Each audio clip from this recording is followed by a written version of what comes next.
Puji Bapak Yahweh, kita buka kitab Kejadian ya. Kita akan baca semua ayat dari Kejadian pasal 15 ayat 1 sampai ke 21. Kejadian 15 ayat 1 sampai 21 kita akan baca semua ayat. Dan supaya terjemahannya sama, kita baca sesuai dengan apa yang tertulis di depan ya. Kita baca bersama 3, 4. Sesudah hal-hal itu datanglah firman Yahweh kepada Abram melalui sebuah penglihatan dengan mengatakan, "Janganlah takut Abram, akulah perisai bagimu, upahmu yang sangat berlimpah-limpah."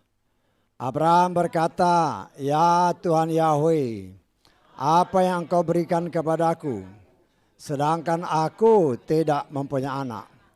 Ahli waris di rumahku ialah Eliezer, orang Damsyik."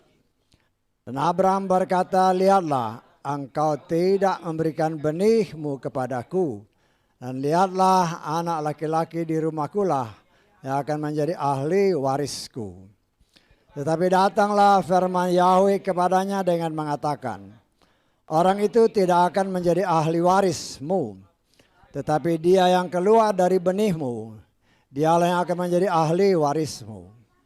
Dan dia membawanya keluar dan berfirman, "Lihatlah ke langit dengan seksama, dan hitunglah bintang-bintang itu seandainya engkau dapat menghitungnya."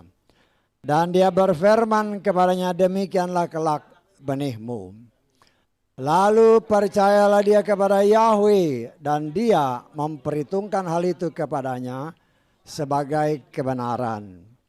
Dan dia berfirman kepadanya, "Akulah Yahweh yang membawa engkau keluar dari Ur Kasdim untuk memberikan negeri ini kepadamu untuk mewarisinya." Dan dia menjawab, "Ya Tuhan Yahweh, dengan cara bagaimana aku akan mengetahui bahwa aku akan mewarisinya?" Dan dia berfirman kepadanya, "Ambillah bagiku seekor lembu betina berusia 3 tahun, seekor kambing betina berusia 3 tahun, seekor domba jantan berusia 3 tahun, dan seekor burung tekukur dan seekor anak burung merpati." Dan dia mengambil semuanya itu baginya dan membelah di tengah-tengahnya menjadi 2. Lalu ia meletakkan bagian yang satu berhadapan dengan yang lain, tetapi dia tidak membelah burung. Dan datanglah burung-burung pemangsa hinggap pada daging binatang-binatang itu, dan Abram segera mengusirnya. Ketika matahari mulai terbenam, maka rasa kantuk yang sangat berat menggelayuti Abram. Sungguh rasa takut kegelapan yang dahsyat meliputi Abram.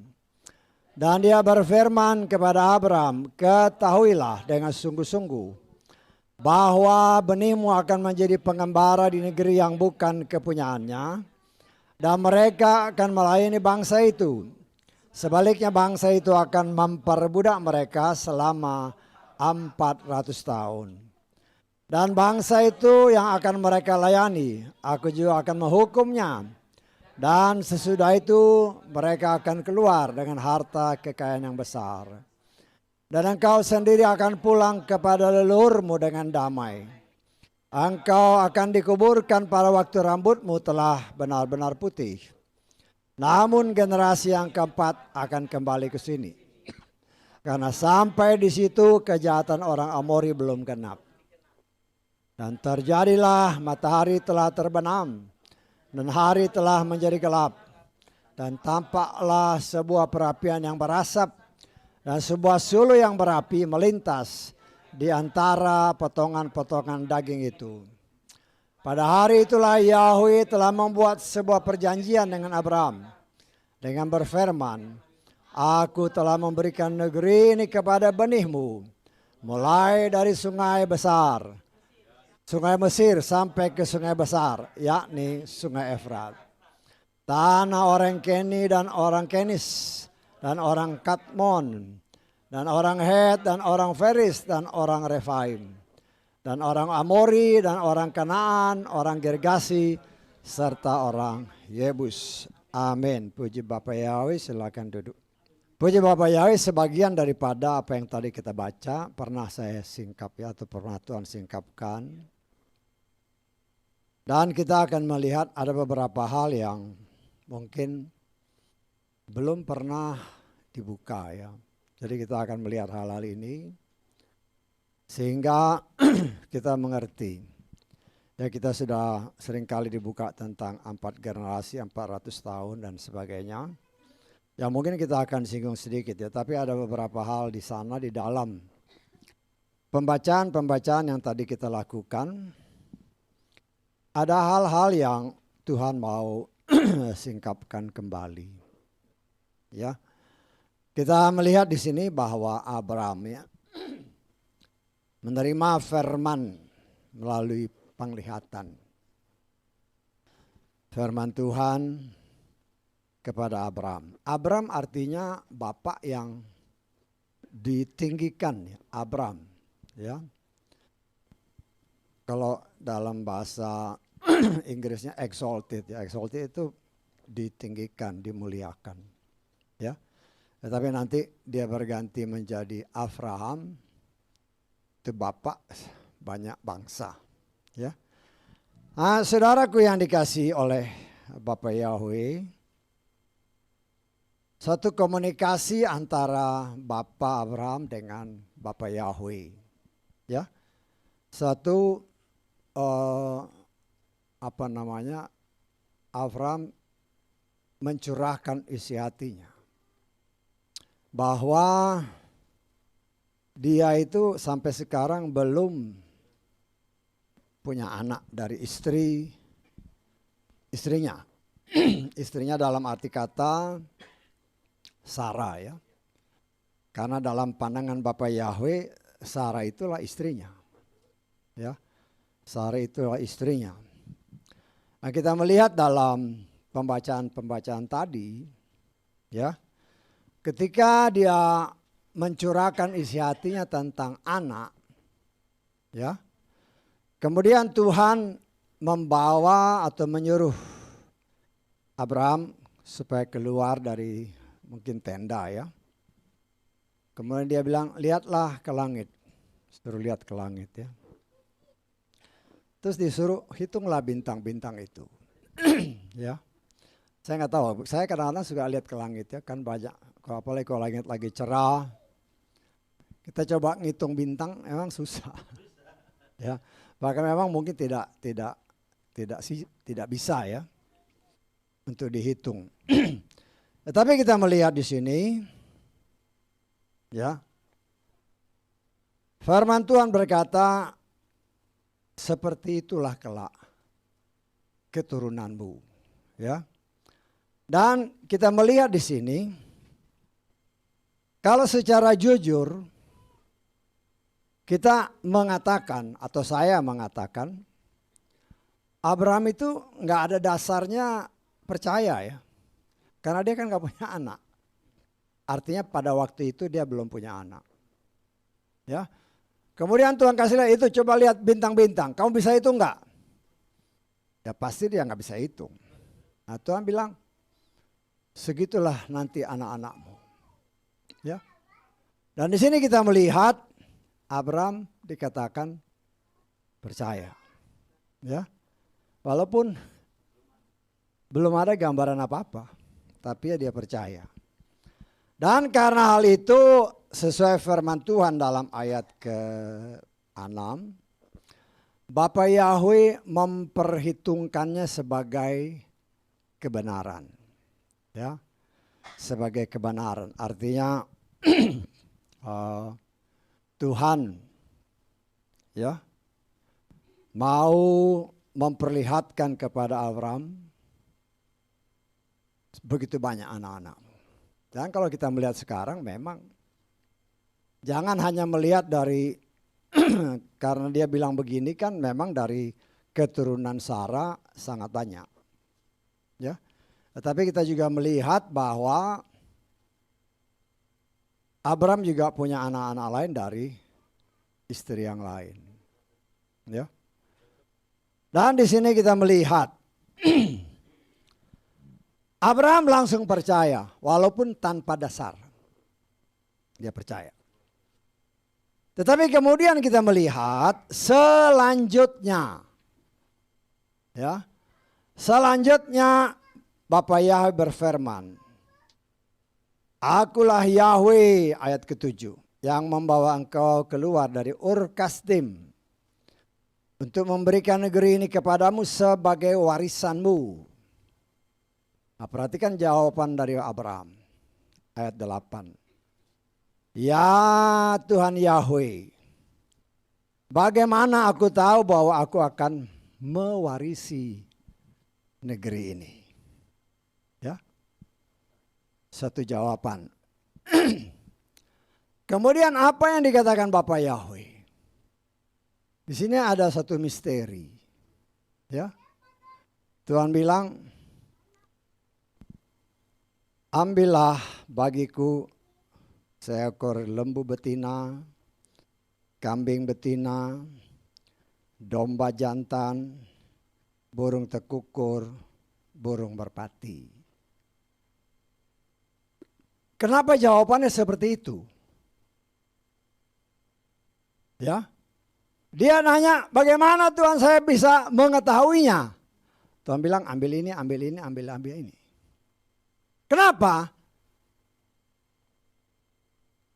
Tadinya waktu Tuhan bilang anakmu akan sebanyak itu, Abraham percaya.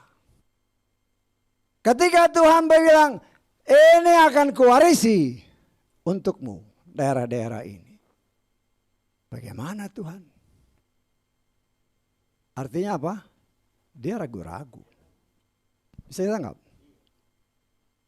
Karena itu memang di sini tidak ditulis engkau tidak percaya atau engkau ragu-ragu. Tetapi ketika Tuhan bilang ambil binatang-binatang ini, itu sudah satu syarat kalau kita baca di dalam kitab Bilangan dan seterusnya. Ya. Untuk pengampunan dosa maka harus dikorbankan ini. Nah, kita sudah belajar ya, biasanya orang yang kalau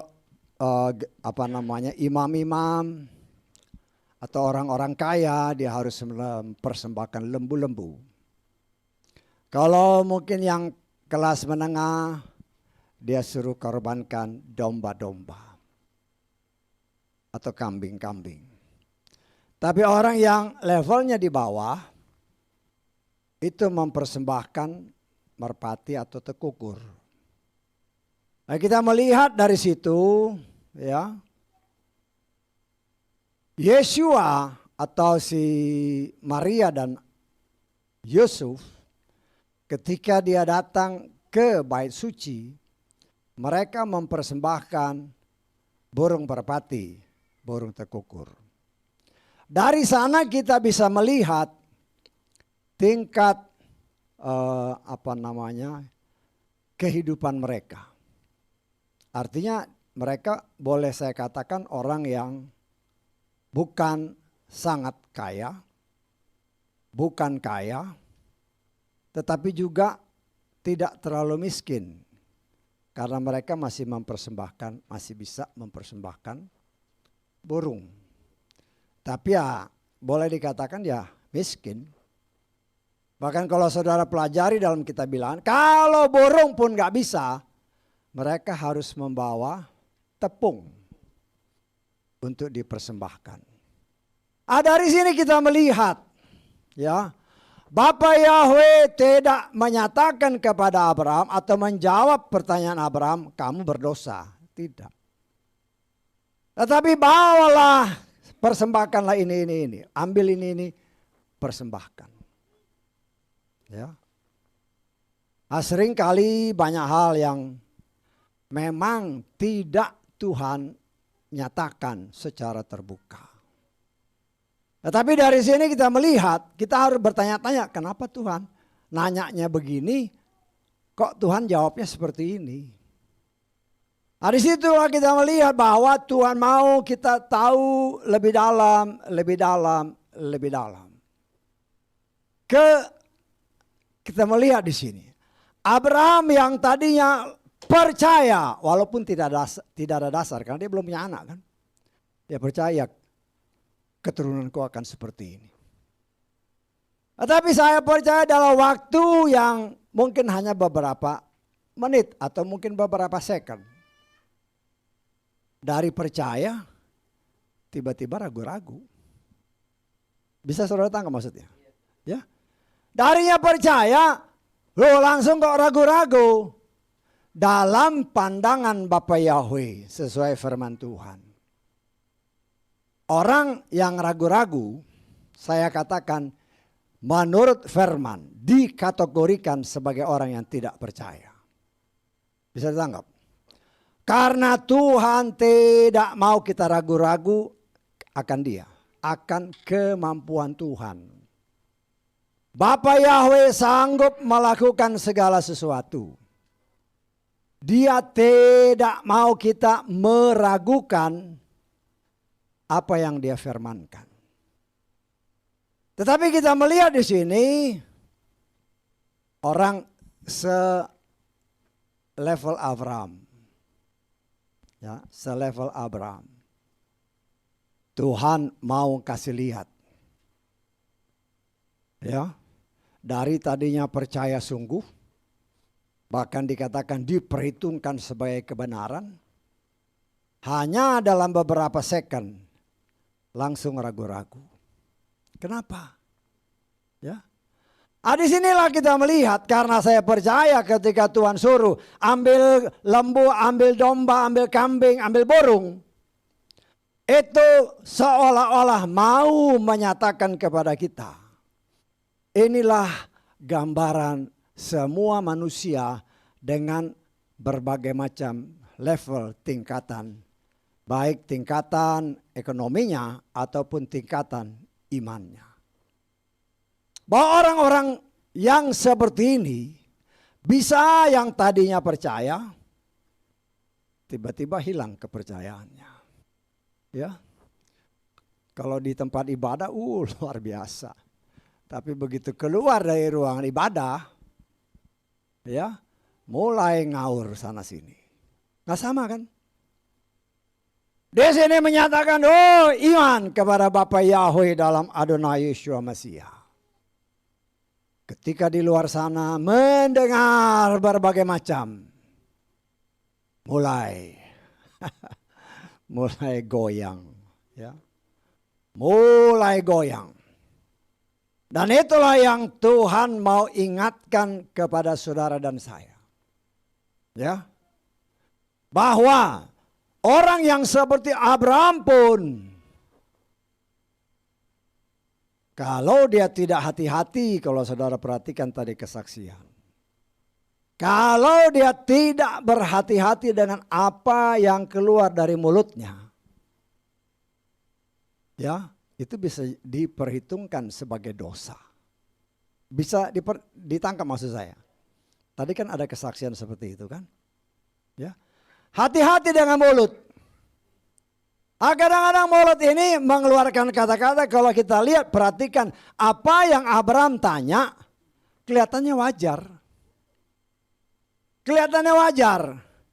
Tetapi wajar buat manusia bagi Tuhan belum tentu wajar atau benar. Karena dalam pandangan Bapa Yahweh, engkau tidak percaya. Kenapa baru beberapa menit yang lalu engkau percaya, tiba-tiba engkau tidak percaya? Tuhan tidak mengendaki hal-hal seperti ini terjadi dalam kehidupan umat Tuhan.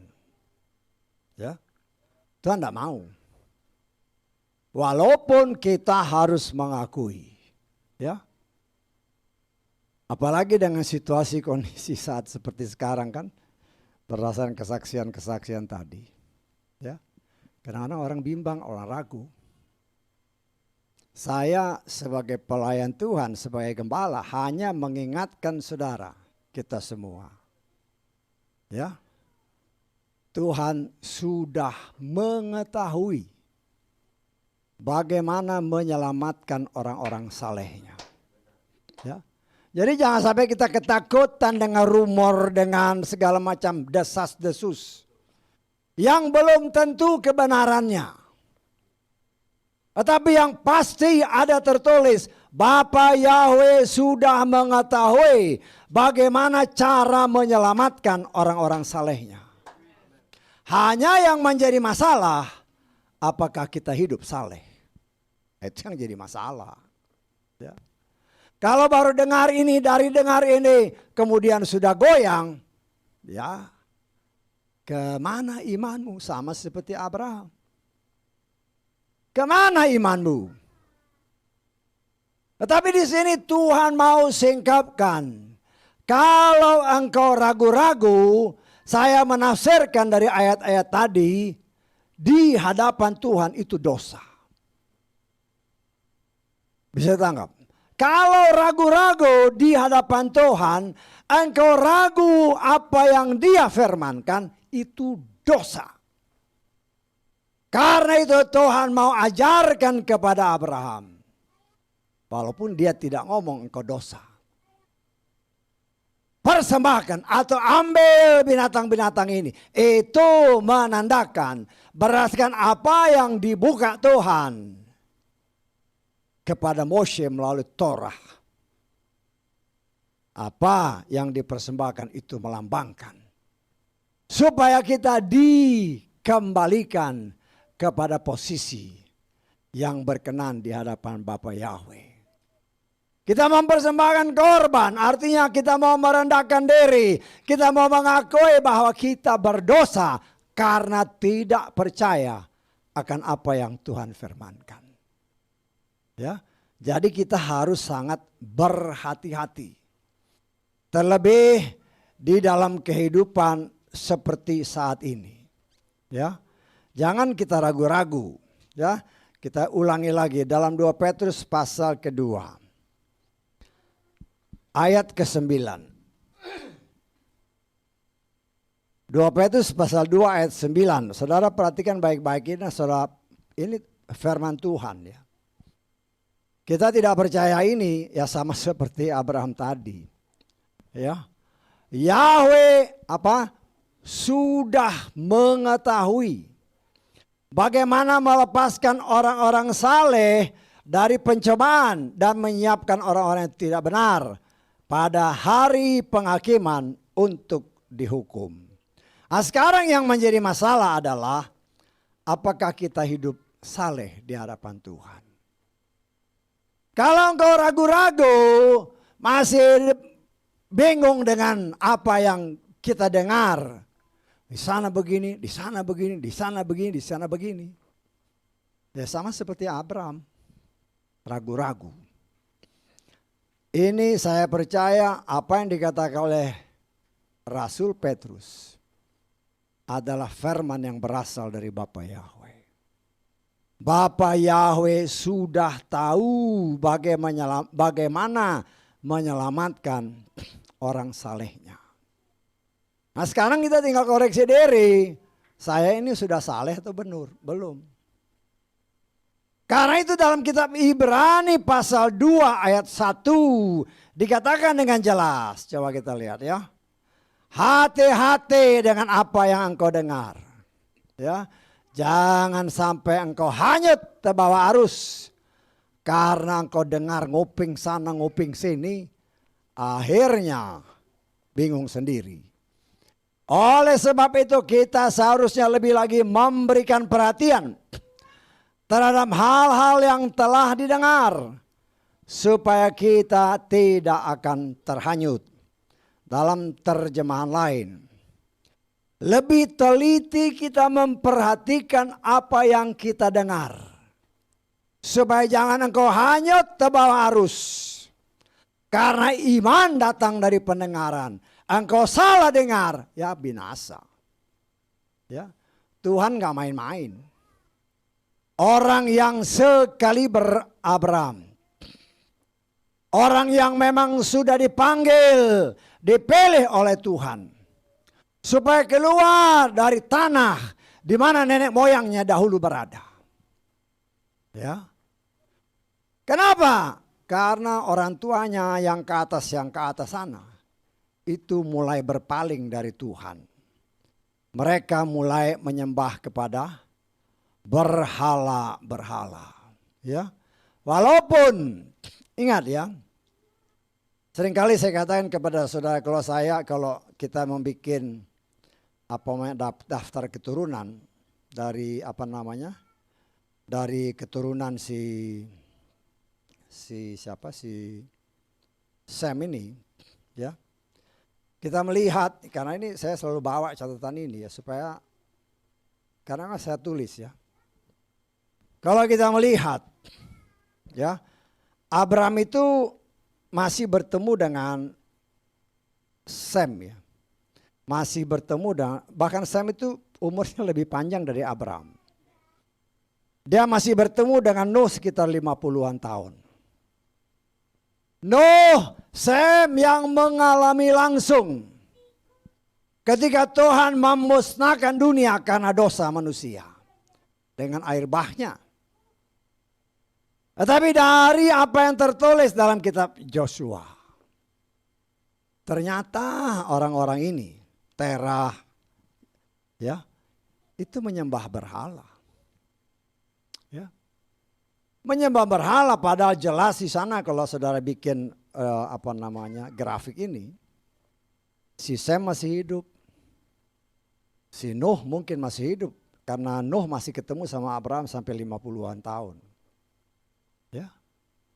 Artinya orang-orang ini, bapaknya si Abraham mendapat cerita langsung dari orang yang mengalami langsung air bah.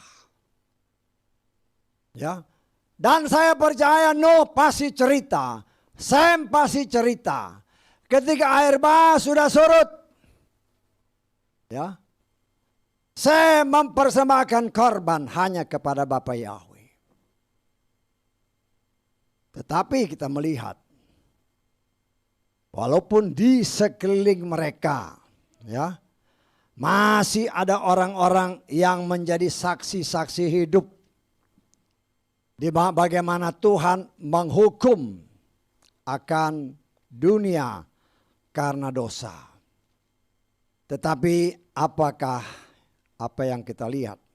Ya, ternyata itu seolah-olah dilupakan. Ya. Kita lihat dalam Yosua pasal ke 24. Yosua pasal 24 ayat kedua. Berkatalah Yosua kepada seluruh bangsa itu, demikianlah Yahweh Elohim Yesrael berkata, leluhurmu di masa yang lampau telah hidup di seberang sungai. Perhatikan, Terah, ayah Abraham dan ayah Nahor, mereka menyembah ilah lain. Ya. Elohim itu ya ilah ya. Kalau dibilang tadi ada karena disebut ya Elohim ya Tuhan, bahasa kita ya Tuhan atau ilah. Jadi jangan sampai Tuhan juga Elohim. Ya, Bapak kita ya Elohim juga. Ya huruf besar huruf kecil bahasa Ibrani nggak ada huruf besar huruf kecil, sama aja. Ya, tapi kita harus ngerti bahwa kalau dibilang Elohim lain ya berarti bukan Yahweh. Ya, nah, kita harus lihat di sini jelas dikatakan Terah itu menyembah berhala, walaupun Terah itu masih ketemu dengan Nuh, masih ketemu dengan Sem, saksi-saksi hidup yang mengalami air bah secara langsung. Tetapi kita melihat kok mereka menyembah berhala. Ya. Karena itu Yahweh sudah mengetahui bagaimana dia menyelamatkan orang-orang salehnya. Ya. Maka memang di sana disebutkan tentang Ur Kasdim. Ya.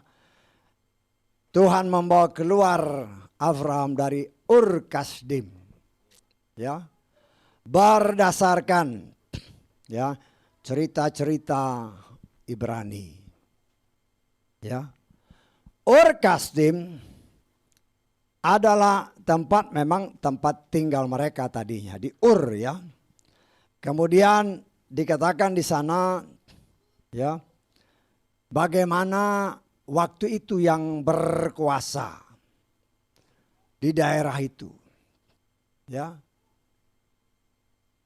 Mereka melihat Abraham ini kok begitu percaya kepada Bapa Yahweh.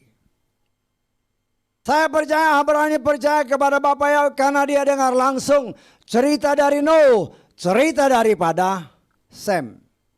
Karena mereka masih hidup. Bahkan Sem, kalau saudara bikin ya daftar umur gitu, Sem itu umurnya lebih panjang daripada Abraham.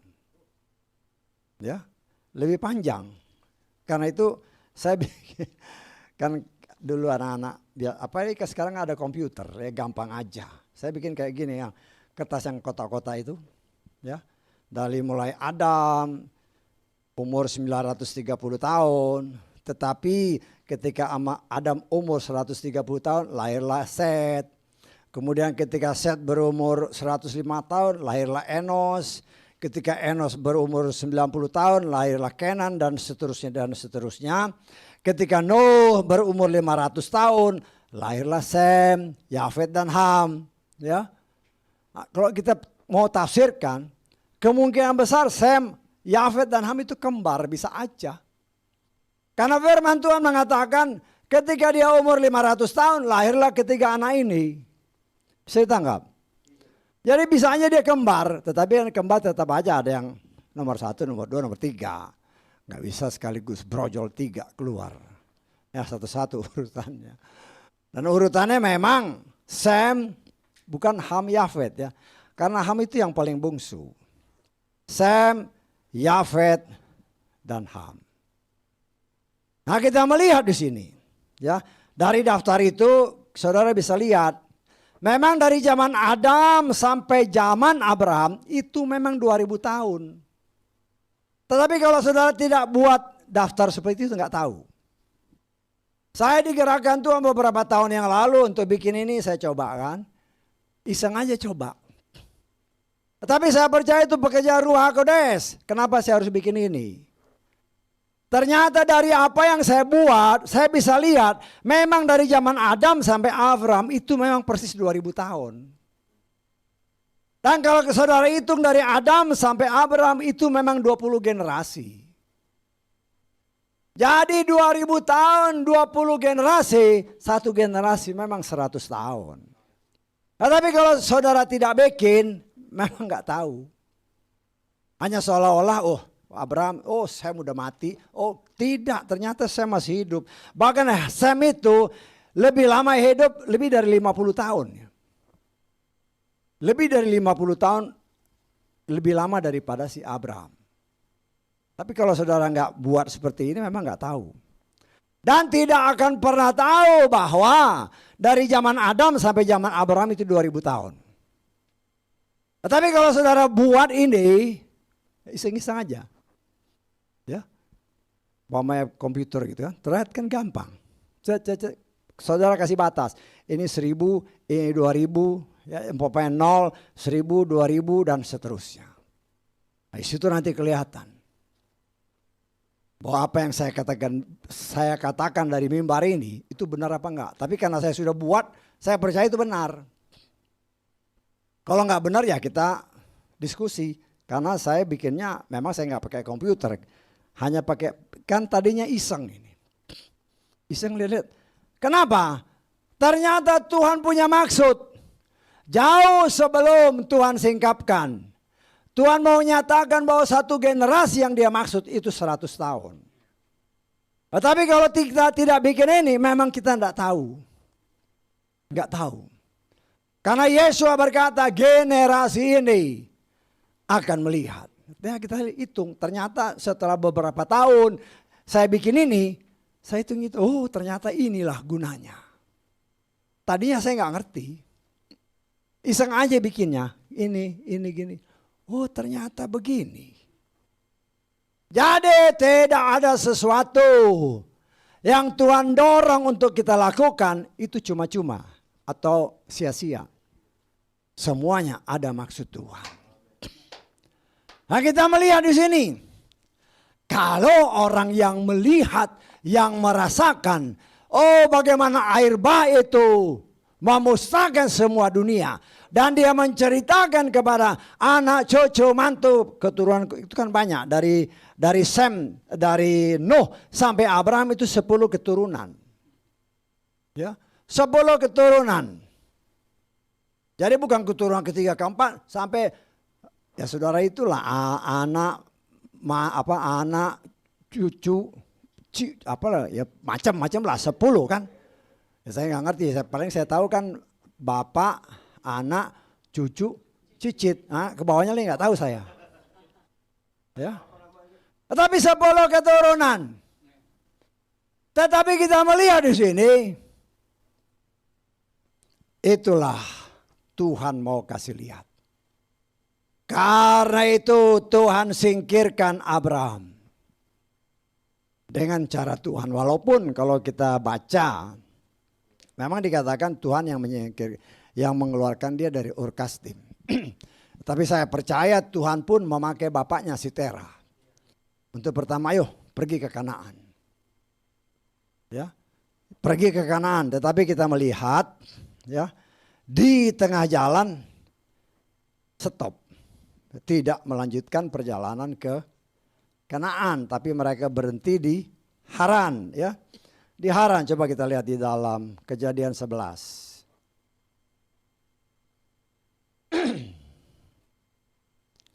Ayat kita baca mulai ayat 28 lah ya, karena ada sesuatu yang Tuhan mau ingatkan. Kejadian 11 ayat 28. Matilah Haran di hadapan Tera. Jadi Tera ini bapaknya Haran. Haran ini saudaranya si Abraham. Ayahnya di negeri kelahiran di Ur Kasdim. Ini saya mau berdasarkan tradisi Yahudi. Ya. Penguasa waktu itu memang tidak disebut siapa.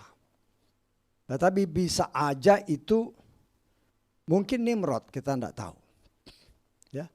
Karena kalau saudara baca Nimrod ini memang keturunan dari Ham. Memang kita tidak tahu berapa umurnya Nimrod karena tidak disebut. Ya. Nah, saya tidak mau mengambil data dari buku ini menyatakan umurnya sekian karena tidak tertulis. Tapi bisa aja kita menafsirkan Nimrod karena Nimrod penguasa dulu. Ya. Dan penguasa waktu itu siapapun, mungkin Nimrod. Mungkin ya. Ketika dia melihat bahwa Abraham ini percaya kepada Bapa Yahweh, maka ditantanglah Abraham oleh penguasa waktu itu.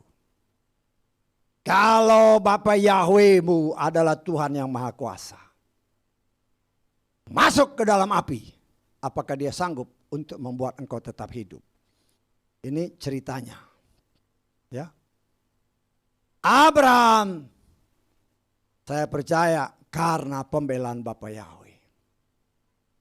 Dia masuk dan memang dia tidak terbakar. Tetapi Tera saudaranya mau coba-coba. Ya. Aku pun bisa. Masuklah ke dalam api, matilah dia di depan Tera bapaknya. Bisa ditangkap? Itu kira-kira ceritanya seperti itu. Jadi kan Haran ini punya bapak Tera. Tera ini kan anaknya 3 saudara kan. Ya. Jadi ketika Abraham masuk, mungkin ya kita kan menafsir-nafsir boleh. Ketika Abraham masuk ke ruang berapi, oh dia hidup. Tera mau coba-coba. Dia masuk, begitu masuk habis. Itulah dikatakan dia mati di depan bapaknya. Dan mungkin karena sedih, ya, akhirnya Tera membawa, kalau kita baca di dalam ayat 30, membawa Abraham. anaknya dan Lot cucunya, yaitu anak si Haran. Pergi. Ya. Pergi rencananya ke Kanaan. Tetapi sampai di Haran, kalau saudara baca nanti sampai ayat 32, dia stop. Tidak lanjut ke tanah Kanaan. Dan ketika Terah mati, Tuhan memerintahkan kepada Abraham, keluar. Keluar ke tanah. Kalau saudara baca nanti di dalam Kejadian 12. Pergilah dari negerimu dan dari sanak saudaramu juga. Dari rumah bapakmu ke negeri yang akan kutunjukkan kepadamu. Artinya dia nggak tahu. Kalau kita baca berdasarkan ayat ini. Walaupun rencana awal daripada Terah pergi ke Kanaan. Tetapi di tengah jalan di Haran. Ya, Haran ini juga ternyata nama kota atau nama daerah. Sampai di situ stop. Sampai Terah mati. Kemudian Tuhan perintahkan kepada pergi, tinggalkan semua keluargamu. Kenapa? Karena Bapa Yahweh sudah tahu bagaimana menyelamatkan orang-orang salehnya. Dan kita melihat walaupun tidak ada gambaran Abraham kemana dia harus pergi. Tetapi dia taat. Dia pergi. Karena tidak disebut ya. Dia nggak tahu mau kemana. Ya, tetapi Tuhan bawa mereka ke daerah Kanaan. Ya, karena itu ketika sudah sampai di sana terjadilah cerita-cerita ini yang sudah kita baca. Dan kita melihat saudaraku yang dikasih oleh Bapa Yahweh. Orang yang mempunyai kaliber iman seperti Abraham. Masih bisa berbuat salah dengan kata-katanya. Artinya dengan kata-kata salah ngomong dosa. Ya, tadi sempat disebut ya tentang ngomong kan. Artinya Tuhan mau supaya saudara dan saya kita belajar hati-hati dalam kata-kata. Salah, ya bisa aja kita ngomong salah kan. Ya sesuai Abraham dia salah ngomong ya Tuhan bilang bakar korban. Walaupun tidak disebut bakar ya. Tetapi dia tahu karena dia sudah kalau saudara baca sebelumnya dia tahu mempersembahkan. Membuat mezbah. Artinya dia sudah tahu dia sudah disuruh oleh Tuhan potong ini semua. Ambil ini ya dia potong. Tetapi dia tidak menaruh api di sana. Kalau saudara baca ayat-ayat tadi kan. Tidak. Tetapi kita melihat di sini. Setelah dia mempersiapkan semua itu. Ya memang kejadian-kejadian yang sudah kita tahu. Ya. Tuhan memperlihatkan kepada kita melalui kejadian ini. Salah ngomong ada akibatnya. Salah ngomong dalam arti kata, ragu-ragu terhadap firman, ada akibatnya. Abraham kalau kita lihat dari cerita ini, seolah-olah dia meragukan Tuhan. Tuhan mau kasih lihat, itu tidak benar. Memang dia tidak bilang itu dosa. Tetapi saudara yang saya belajar itu dalam pandangan Bapa Yahweh sesungguhnya adalah dosa. Sehingga Tuhan memerintahkan kepada Abraham persembahkan korban. Abraham ikut. Tuhan tidak mengatakan bakar korban, tidak ada. Siapkan ini. Nah dia siapkan. Dan dia percaya ketika sudah malam. Dia lihat api dari Tuhan membakar semua persembahan ini. Artinya persembahannya diterima. Nah saudara yang dikasih oleh Bapak ya, kita belajar. Tidak pernah meragukan firman Tuhan sepatah kata sekalipun.